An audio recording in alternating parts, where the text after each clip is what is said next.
It was about 2:32 when I was laying on my couch in my townhouse, and I heard bunches of fire trucks and everything just start rolling by the house really loud. And they didn't seem to fade too much in the distance, like they were stopping nearby. And then I heard a couple explosions, actually, over the period of a few minutes.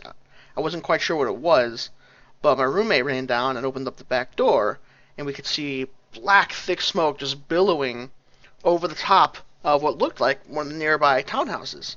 So I got dressed, got my coat on, and I walked over to see what was going on.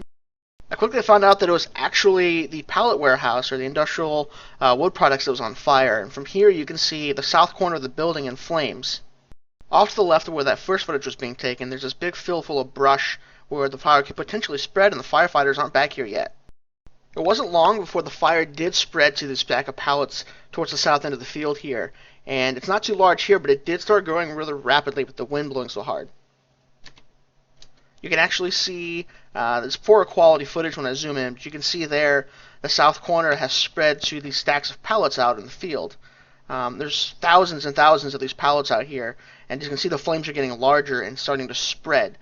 The firefighters did finally take note of the fire spreading this direction, and a few of them came over here to scout. They tore down the fence so they could pull a fire truck in towards the back side of the fire here. Here you have the fire truck that came in off the road, and they're driving it across the field through the fenced off area so they can soak down the grass and the pallets and that entire southern end there to prevent the spread from going this direction, as there are trailer houses and townhouses and stuff all behind me here while I'm filming. Here is the front of the building. You can kind of see the magnitude of the entire warehouse.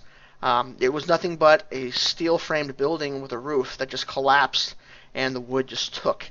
You can see they have the ladders out, and there's some firemen on the ends of the ladder spraying out into the fire. The northern corner of the building here is still pretty engulfed, and there's some employees standing out here in the field.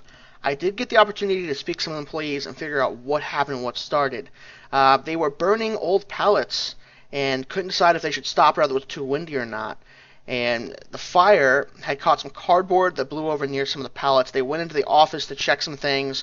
When they came back out of the office, there was some stacks of pallets that were lit. And the owner of the company, or at least the boss, I believe he might be the owner, had said that he took 4 large fire extinguishers and tried to douse the fire on these pallets, and it just had no effect. At that point, they knew it was pretty much out of control, and they just got all the employees out, made sure they were safe, tried to get the vehicles out of the burning area, and make sure that, the people's well-beings and property were safe, and they abandoned, called the fire department, and that kind of work. But this did start because of the wind blowing flames and cardboard pieces out of the burn pit into the pallets. And the wind just took the fire, and it went from there.